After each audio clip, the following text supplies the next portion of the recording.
हरिओम बहुत ही सीधा साधा और भला आदमी था जो कि कस्बे की गरीब बस्ती में रहता था और सब्जी बेचकर अपने छोटे से परिवार का गुजारा करता था।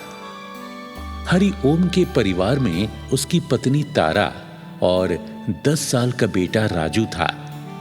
हरिओम भगवान विष्णु का परम भक्त था। वो हर दिन सबसे पहले भगवान विष्णु की पूजा किया करता और पूजा पाठ के बाद ही दूसरे काम करता था।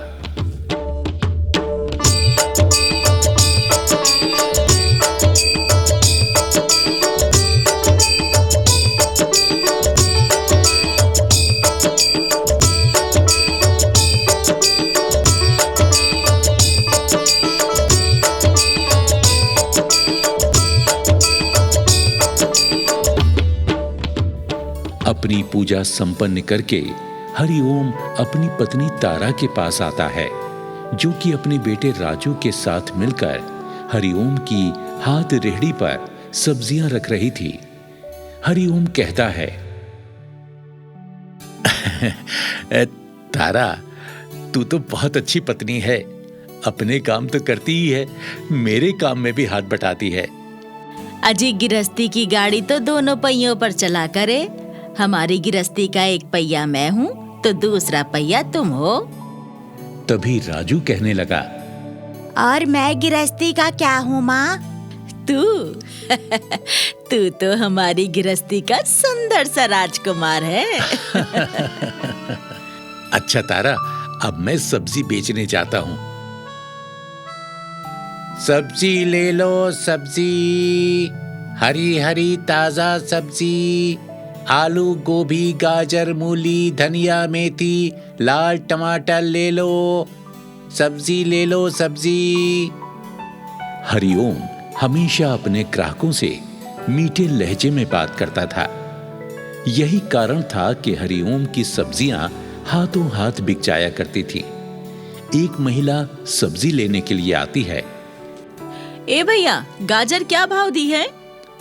बहन जी, सिर्फ 30 रुपया किलो बेच रहा हूँ। बोलो बहन, कितनी तोल दूं? 30 रुपए किलो? ये तो काफी महंगी है भैया। अरे बहन जी, कैसी बातें कर रही हो? महंगाई बहुत ज्यादा बढ़ गई है ना। लेकिन आप तो मेरी बहन जैसी हो। आप 1 किलो पर 5 रुपए कम दे देना और साथ में मेरी बिक्री में बरकत की दुआ भी दे देना। तुम बातें बड़ी मीठी मीठी बनाते हो भैया। चलो, 1 किलो गाजर और 1 किलो आलू दे दो। हरिओम महिला को सब्जी तोल कर दे देता है और महिला पैसे देकर चली जाती है। हरिओम अपना ठेला लेकर आगे बढ़ जाता है। शाम होने से पहले ही हरिओम की सारी सब्जियां बिक जाती हैं और हरिओम खुशी खुशी अपने घर लौट आता है। और इस तरह से दिन गुजरते जाते हैं। एक दिन की बात है, जब हरिओम सब्जी बेचने जा रहा था तो एक बहुत ही गरीब आदमी हरिओम के पास आया और कहने लगा, भैया, सब्जी वाले भैया, मेरी पत्नी बीमार है। डॉक्टर ने उसे तोरी की सब्जी खाने को कहा है, लेकिन मेरे पास तोरी खरीदने के लिए पैसे भी नहीं है। क्या तुम मुझे तोरी उधार दे सकते हो? पैसे नहीं है भैया तो कोई बात नहीं, तुम तोरी ले जाओ और पैसे देने की भी तुम्हें कोई जरूरत नहीं है। भगवान तुम्हारा भला करे भैया, तुम सदा सुखी रहो। तुम्हारा कारोबार दिन दूना रात चौगुना फले फूले भैया। धन्यवाद। गरीब आदमी हरिओम को दुआ देता हुआ चला जाता है। शाम तक हरिओम अपनी सारी सब्जियां बेच देता है और वापस घर की ओर चल पड़ता है। रास्ते में 2 गुंडे खड़े हुए होते हैं। गुंडे हरिओम को आता हुआ देखकर आपस में बातें करते हैं। अरे भाई कालू, वो देख, एक शिकार हमारी तरफ ही चला आ रहा है। हाँ हाँ, आ जाने दे भाई, हमारे हाथों में भी खुजली हो रही है किसी को लूटने की। आज इसी को लूटेंगे। हरिओम जैसे ही गुंडों के करीब से गुजरता है, दोनों गुंडे लपक कर हरिओम को घेर लेते हैं। अबे ओ, जान की खैर चाहता है तो अपनी जेब का सारा पैसा निकाल कर हमारे हवाले कर दे। हाँ हाँ, जल्दी पैसा निकाल, नहीं तो तेरी हड्डियां तोड़ देंगे। हाँ। अरे अरे भैया, मैं तो गरीब सब्जी वाला हूँ, मेहनत मजूरी करके 2 पैसे कमा लेता हूँ, मुझे मत लूटो, नहीं तो मैं कल को सब्जी कैसे खरीद कर लाऊंगा और क्या बेचूंगा। अबे ओ साले, फालतू बकवास कर रहा है। और इस तरह दोनों गुंडे हरिओम को पीटना शुरू कर देते हैं। फिर दोनों गुंडे हरिओम के सारे पैसे छीनकर वहां से भाग जाते हैं। हरिओम के कपड़े भी फट जाते हैं और हरिओम लुट पिट कर अपने घर वापस आ जाता है। तारा हरिओम की हालत देखकर पूछती है,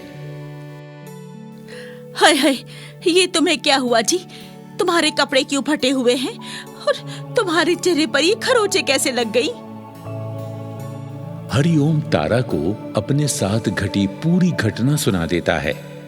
घटना सुनकर तारा कहती है, आप परेशान मत हो, भगवान जो भी करे है भले के लिए ही करे है।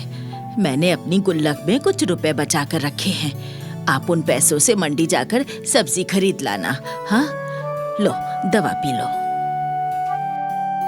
अगले दिन सुबह होते ही हरिओम तारा से पैसे लेकर मंडी चला जाता है और सब्जी खरीदकर फिर से अपना काम शुरू कर देता है। ऐसे ही कुछ दिन बीत जाते हैं। 2 दिनों बाद राखी का त्योहार आने वाला है। बस्ती के सारे लोग राखी के त्योहार की तैयारी में लगे हैं। हरिओम बाजार में सब्जी बेचते हुए लड़कियों और महिलाओं को सुंदर सुंदर सी राखी खरीदते हुए देखता है तो उसका मन बहुत दुखी हो जाता है। हरिओम घर को वापस लौटने लगता है। जब वो एक गली से गुजर रहा होता है तो एक बड़े से मकान से निकलकर एक अमीर महिला हरिओम से सब्जी लेने आ जाती है। ओ सब्जी वाले, अरे आधा किलो बैंगन तो दे दे। हरिओम दुखी मन से बैगन तोलने लगता है तो महिला कहती है, क्या बात है सब्जी वाले, आज तू हर रोज की तरह चहक नहीं रहा है। आज तो तू उदास सा लग रहा है। क्या बताऊं बहन जी, परसों राखी का त्योहार है। सब बहनें अपने भाइयों को राखी बांधेंगी, मगर मेरी तो कोई बहन ही नहीं है। मेरी कलाई पर भला कौन राखी बांधेगा? मैं इसी बात को सोचकर दुखी हो रहा हूं। अरे ये तो अपने अपने नसीब की बात है। अब तेरी कोई बहन नहीं है तो इसमें कोई क्या कर सकता है भला? हाँ, अब बहन, क्या आप मेरे हाथ पर राखी बांध दोगी? क्या कहा? मैं और तुझ गरीब सब्जी वाले के हाथ पर राखी बांधूंगी? अरे शक्ल देखी है तूने अपनी? जा जा, चल जा यहाँ से। हरिओम महिला की फटकार सुनकर दुखी मन से वहां से चला गया और अपने घर आ गया।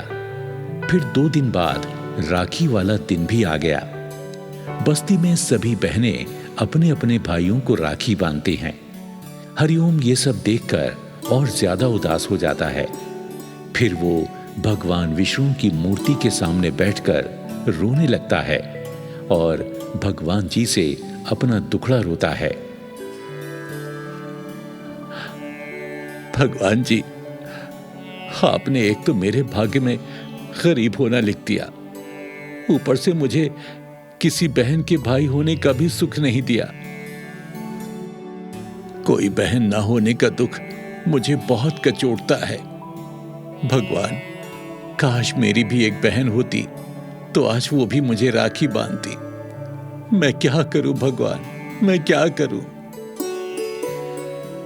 बैकुंठ में विष्णु भगवान माता लक्ष्मी के साथ बैठे हुए अपने भक्त हरिओम की करुण प्रार्थना सुन रहे थे। तभी माता लक्ष्मी भगवान विष्णु से कहती हैं, हे प्रभु, आपका ये परम भक्त अत्यंत दुखी है। आप इसके दुख का कोई समाधान क्यों नहीं करते हैं? हे देवी लक्ष्मी, मेरे इस भक्त के भाग्य में किसी बहन का भाई होना नहीं लिखा है। इसीलिए इसकी कोई बहन नहीं है। परंतु इस भक्त के मन की पीड़ा का निवारण हम अवश्य करेंगे। वो कैसे प्रभु? देवी लक्ष्मी, तुम इसी समय नारी रूप धारण करके पृथ्वीलोक पर जाओ और मेरे इस भक्त को राखी बांधकर इसे भाई होने के आनंद की अनुभूति कराओ और इसकी दरिद्रता को समाप्त करो। जैसी प्रभु की इच्छा। माँ लक्ष्मी एक सुंदर धनवान स्त्री का रूप धारण करके बैकुंठ से हरिओम के घर के बाहर प्रकट होती हैं और घर में प्रवेश करती हैं। तारा स्त्री रूप में आई माँ लक्ष्मी से पूछती है, अब आप कौन हो बहन? आपको किससे मिलना है? मेरा नाम लक्ष्मी है। मैं इधर से गुजर रही थी, मुझे थोड़ी प्यास लगी तो मैं पानी पीने की चाह में यहाँ अंदर चली आई। अच्छा, आप बैठो, मैं आपके लिए पानी लाती हूँ। तारा पानी लाने चली गई, तभी वहां हरिओम आ गया। माँ लक्ष्मी हरिओम से कहने लगी, आज रक्षाबंधन है, मेरा कोई भाई नहीं है। अगर तुम बुरा ना मानो तो मैं तुम्हारी बहन बनकर तुम्हें राखी बांध दूं। क्या बहन? अगर तुम मुझे राखी बांधोगी तो मुझे बहुत खुशी होगी।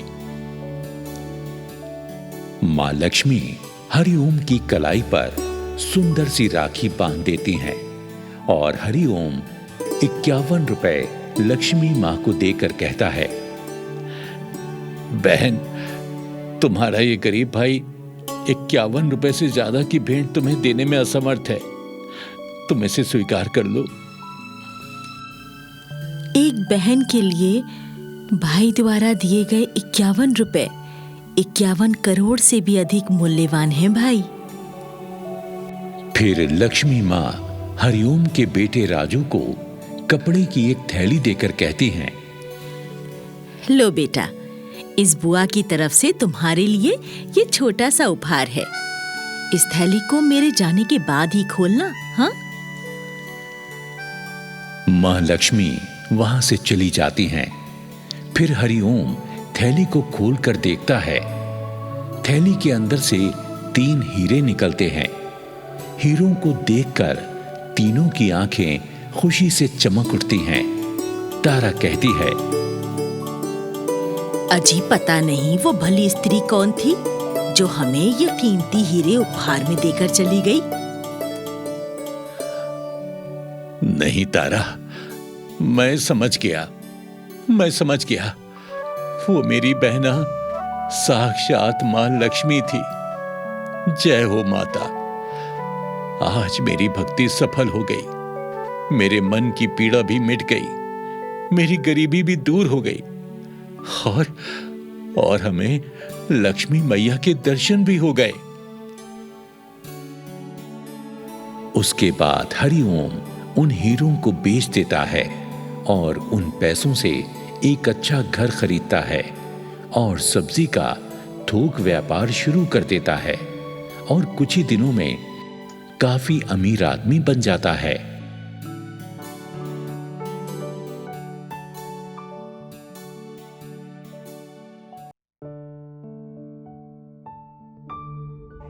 दीपक अपनी पत्नी सरला के साथ मुंबई में एक किराए के फ्लैट में रहता था। दीपक दवाई की एक कंपनी में जॉब करता था। दोनों की शादी को अभी 2 ही साल गुजरे थे। सरला को गर्भवती हुए 9वां महीना शुरू हो चुका था कि एक दिन दीपक सरला से कहता है, सरला, तुम्हारे प्रसव का समय बिल्कुल करीब है। मैं सोच रहा हूं क्यों ना हम गांव चलें। वहां मेरा पूरा परिवार तुम्हारी देखभाल के लिए मौजूद है और गांव में तुम्हारा प्रसव भी ठीक से हो जाएगा। अजी, आपने तो मेरे मन की बात कह दी। आप तुरंत अपने ऑफिस से छुट्टी ले लीजिए। हम जितनी जल्दी हो सके गांव चलते हैं। ठीक है सरला, मैं आज ही ऑफिस से छुट्टी ले लूंगा और गांव जाने के लिए रिजर्वेशन भी करा लूंगा। दीपक अपने ऑफिस के लिए निकल जाता है। सरला घर में स्थापित मां दुर्गा की मूर्ति के सामने हाथ जोड़कर प्रार्थना करने लगती है। हे दुर्गा माँ, मेरे गर्भ में पल रहे मेरे बच्चे पर अपनी कृपा बनाए रखना, हमें सुरक्षित गांव तक पहुंचा देना। सरला बचपन से ही दुर्गा माँ की उपासना किया करती थी। दुर्गा माँ सरला को बहुत अच्छी लगती थी, इसीलिए सरला स्कूल के दिनों में स्कूल में होने वाले नाटकों में दुर्गा माँ की भूमिका भी निभाया करती थी। उम्र बढ़ने के साथ साथ सरला के मन में देवी माँ की आस्था भी बढ़ने लगी थी। अब सरला पिछले कई सालों से लगातार नवरात्रि मनाती थी। मुंबई जैसे चकाचौंध भरे शहर में रहते हुए भी सरला की देवी भक्ति में कोई कमी नहीं आई थी। पूरे भक्ति भाव से सरला माता रानी की चौकी कराती थी और अपनी सामर्थ्य अनुसार गरीबों को माता रानी के नाम का दान भी दिया करती थी। शाम को दीपक ऑफिस से घर लौट कर आता है और सरला को ट्रेन की 2 टिकटें देकर कहता है, सरला ये लो, हमारे रिजर्वेशन की टिकटें, परसों सुबह की ट्रेन है, तुम जरूरी सामान की पैकिंग कर लेना। ठीक है जी, मैं सफर की पूरी तैयारी कर लेती हूँ। 2 दिन बाद दीपक और सरला टैक्सी पकड़कर निर्धारित समय पर बांद्रा रेलवे स्टेशन पहुंच जाते हैं। गाड़ी प्लेटफॉर्म पर खड़ी मिलती है। दोनों अपने एसी कोच में जाकर अपनी बर्थ पर बैठ जाते हैं। एक अनजान फैमिली भी कोच में मौजूद थी। एक महिला सरला की हालत देखकर कहती है, बेटी, मुझे लगता है तुम्हारे प्रसव का समय बिल्कुल करीब है। तुम्हें तो इस नाजुक समय में घर पर रहना चाहिए था। तुम सफर क्यों कर रही हो? आंटी, मुंबई में हम अकेले रहते हैं। मैं अपने प्रसव के लिए ही अपने ससुराल के गांव जा रही हूँ। अच्छा ये बताओ, तुम्हारी ससुराल का गांव कहाँ है? वो आंटी, दिल्ली बॉर्डर पर हमारा गांव है। देखो, ये काफी लंबा सफर है बेटा। भगवान ना करे अगर रास्ते में ही तुम्हारी पत्नी को कोई तकलीफ होनी शुरू हो गई तो बहुत परेशानी हो जाएगी। आप ठीक कह रही हैं आंटी, हमें कुछ दिनों पहले ही गांव चले जाना चाहिए था, लेकिन मुझे अपनी माता रानी पर पूरा विश्वास है।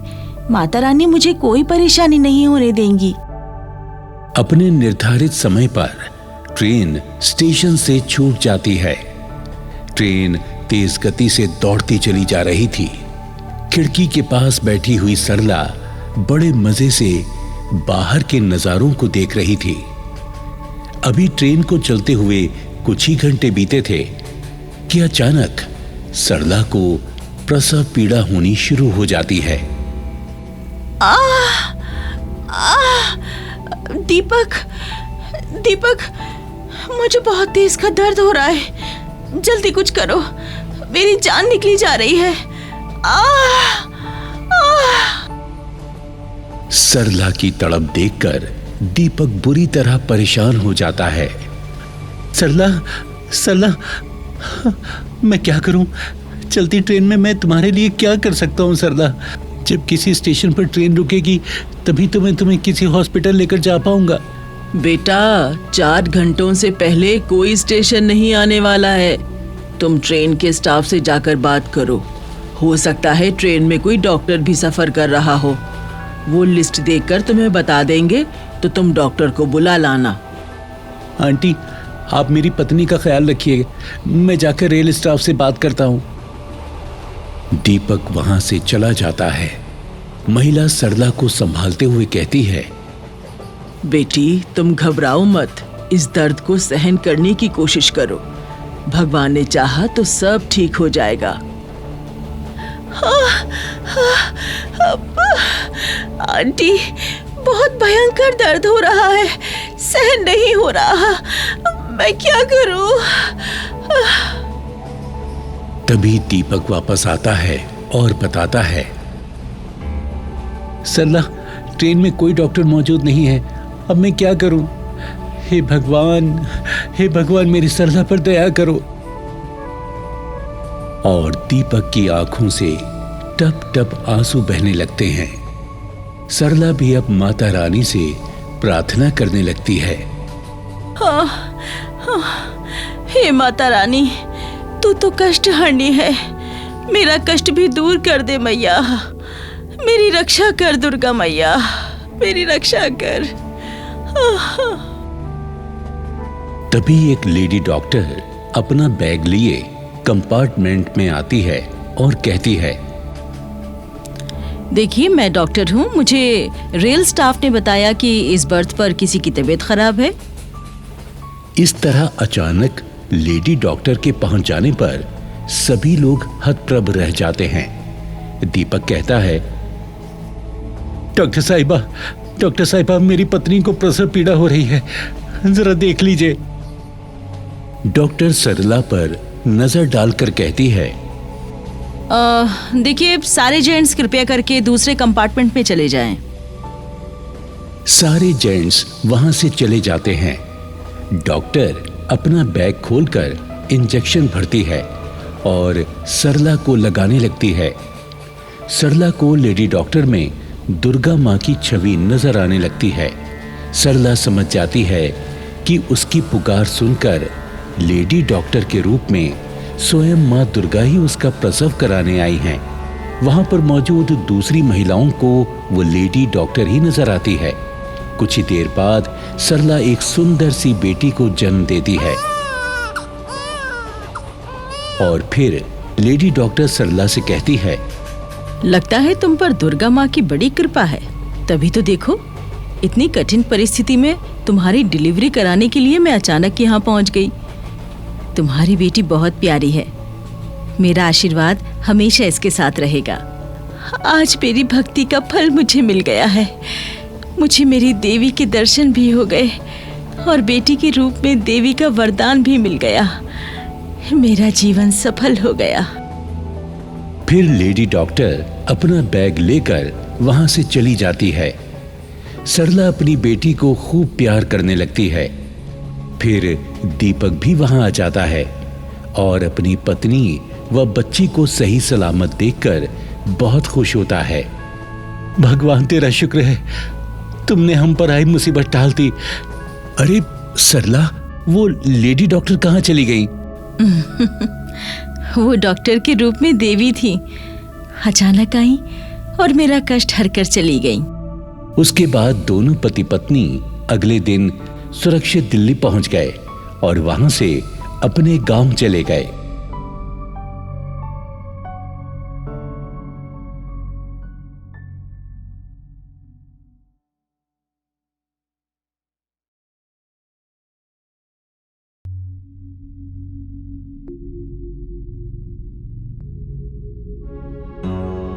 नंदीपुर एक बहुत छोटा सा गांव था। इस गांव के लोग आपस में मिलजुल कर बड़े प्रेम से रहा करते थे। परंतु 1 साल पहले इस गांव में एक भयानक मुसीबत आ गई थी। एक भयंकर चुड़ैल जो कि बांझ थी, पता नहीं कहां से इस गांव में आ गई थी। ये बांझ चुड़ैल खुद अपनी संतान पैदा नहीं कर सकती थी, इसलिए वो गांव में किसी की भी संतान को पैदा नहीं होने देना चाहती थी और इसी कारण से चुड़ैल ने गांव की कई गर्भवती महिलाओं का गर्भ अपने जादू से नष्ट कर दिया था। गांव वालों ने चुड़ैल के आतंक से तंग आकर एक तांत्रिक को गांव में बुलवाया था ताकि वो तांत्रिक अपने तंत्र मंत्र से चुड़ैल को इस गांव से भगा दे। परंतु ये बांझ चुड़ैल बहुत शक्तिशाली थी। काला जादू और शैतानी शक्तियां चुड़ैल के पास थी, जिनके कारण तांत्रिक इस चुड़ैल को वश में तो नहीं कर सका, बल्कि चुड़ैल से घबराकर खुद ही भाग गया था। ये भयंकर बांझ चुड़ैल हर समय गांव में यहां से वहां मंडराती रहती या फिर किसी पेड़ पर बैठी गांव पर नजर रखे रहती। भोली माई अपने घर में अकेली ही रहा करती थी। भोली माई का इकलौता बेटा सूरज अपनी पत्नी चंदा के साथ चुड़ैल के डर से शहर में जाकर रहने लगा था। अब देवी मां के नवरात्रे शुरू हो गए थे कि एक दिन सूरज अपनी गर्भवती पत्नी चंदा के साथ गांव वापस लौट आया तो भोली माई चंदा से कहती है, चंदा बहू, तू इस हालत में गांव क्यों चली आई? अरे तुझे तो उस बांझ चुड़ैल के बारे में पता है। तू तो उसके बारे में सब कुछ जानती है, फिर भी खतरा मोल लेकर यहाँ क्यों चली आई? अरे माँ, मैंने तो उसको यहाँ आने से बहुत रोका था, मगर इसने मेरी एक नहीं मानी। माँ जी, मैं चाहती थी कि मेरा पहला बच्चा मेरी ससुराल के घर में जन्म ले, इसीलिए बस मैं यहाँ चली आई हूँ। माँ भवानी की कृपा से वो चुड़ैल मेरे गर्भ को कोई नुकसान नहीं पहुँचा पाएगी। मुझे माँ भवानी की शक्ति पर पूरा भरोसा है। अच्छा, ठीक है, जैसी देवी माँ की इच्छा। तू मेरे पास रहकर ही नवरात्रे मना लेना और देवी माँ से अपने गर्भ की रक्षा करने की प्रार्थना करना। हाँ, चंदा बचपन से ही दुर्गा माँ में आस्था रखती थी। वो दुर्गा माँ की परम भक्त थी। हर साल पूरी आस्था से नवरात्रों के व्रत रखती थी। चंदा अपनी सास भोली माई के साथ मिलकर देवी माँ की पूजा अर्चना का सारा इंतजाम करती और सच्चे मन से माँ दुर्गा की भक्ति करने लगती। इस तरह 2 नवरात्रे गुजर गए।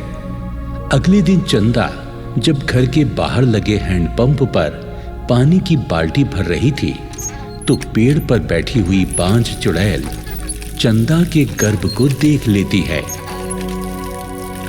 अरे वाह, इस गांव में एक और गर्भवती महिला आ गई मेरा शिकार बनने के लिए। मैं खुद बांझ हूँ तो इसकी संतान को कैसे जन्म लेने दे सकती हूँ? मैं तो इसका भी गर्भ गिराऊंगी और भी शक्तिशाली हो जाऊंगी। चुड़ैल पेड़ से नीचे उतरकर चंदा के सामने आ खड़ी होती है, लेकिन चंदा चुड़ैल से डरने की बजाय दुर्गा माँ को स्मरण करने लगती है। हे माँ दुर्गा, यदि मेरी भक्ति सच्ची है तो इस चुड़ैल से मेरी और मेरे गर्भ की रक्षा करना। दुर्गा, काली, महाकाली और शेरों वाली, अम्बा, जगदम्बा, अरे तू चाहे किसी भी देवी को पुकार ले, कोई भी देवी मुझे तेरा गर्भ नष्ट करने से नहीं रोक सकती। क्योंकि मैं बहुत शक्तिशाली चुड़ैल हूँ।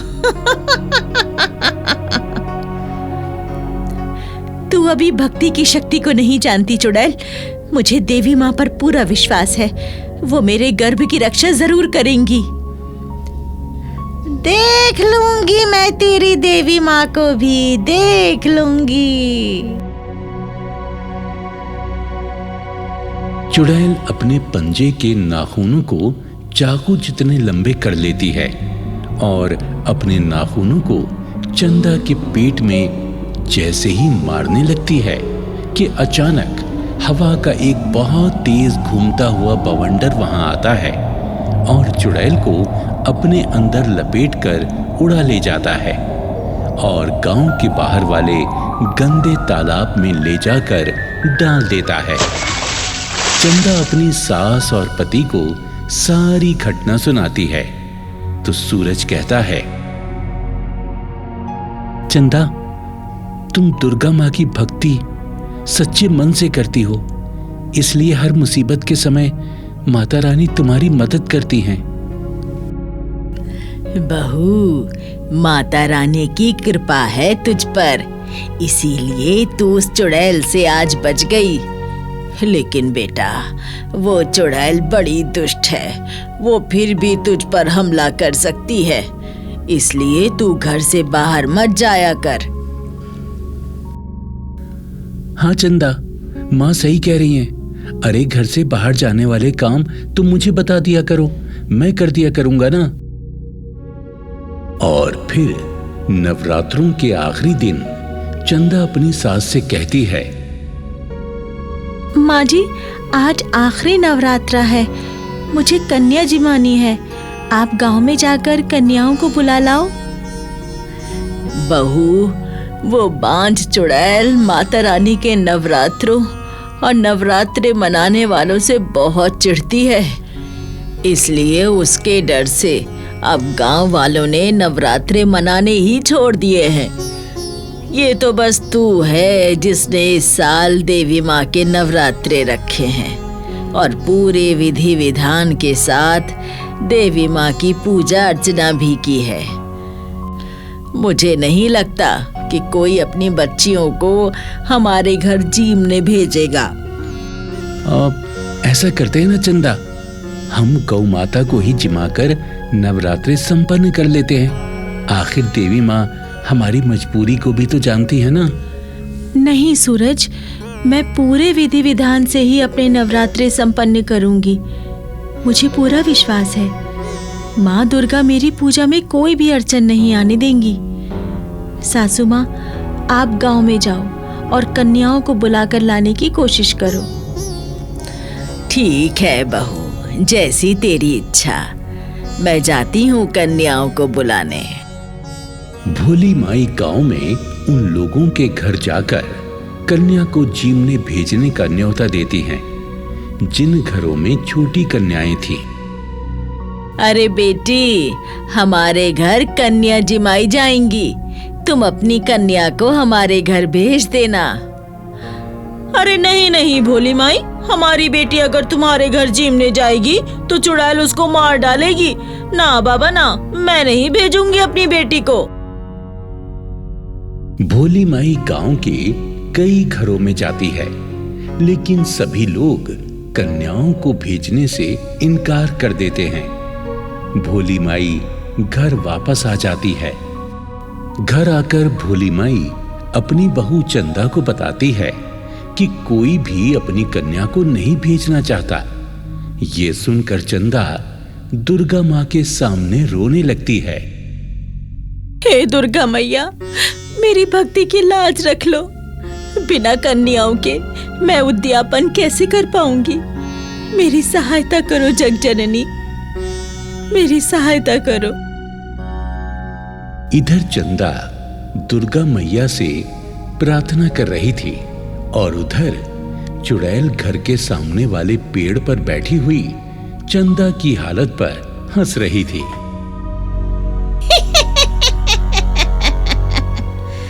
अरे तू कितनी भी प्रार्थना कर ले, पर तेरा ये उद्यापन नहीं हो पाएगा और मैं तेरे गर्भ में पल रहे इस बच्चे को मार डालूंगी। अब तू देखना मैं तेरे साथ क्या करती हूँ।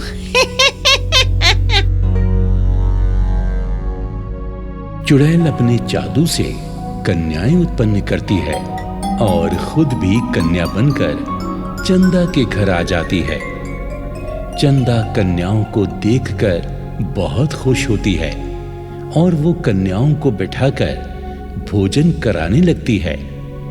तभी चुड़ैल अपने असली रूप में आ जाती है और चंदा के पेट पर अपनी आंखों से काले जादू का प्रहार करती है। लेकिन दिव्य शक्ति का एक घेरा कहीं से आकर चुड़ैल के इस प्रहार को बेअसर कर देता है। हाँ? अरे ये क्या हुआ? मेरी शैतानी शक्ति इस पर बेअसर क्यों हो गई? ये देखकर चुड़ैल गुस्से से तिलमिला उठी और अपनी शैतानी शक्ति की तलवार से चंदा के पेट पर प्रहार करने लगी। हे माँ दुर्गा, इस चुड़ैल से मेरी रक्षा करो, मेरी रक्षा करो माँ दुर्गा।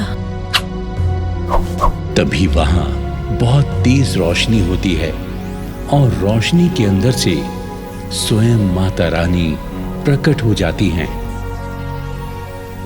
माता रानी चुड़ैल से कहती हैं, दुष्ट चुड़ैल, ये चंदा मेरी परम भक्तिनी है और मैं अपने भक्तों की रक्षा करती हूँ। आज तेरा अंतिम समय आ गया है, तू मरने के लिए तैयार हो जा। और फिर दुर्गा मैया अपने दिव्य त्रिशूल से चुड़ैल को मार देती हैं।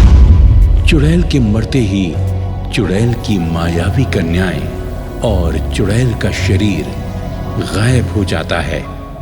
चंदा और चंदा का परिवार माता रानी की जयकार बोलता हुआ माता रानी के चरणों में गिर जाता है। माता रानी अदृश्य हो जाती हैं।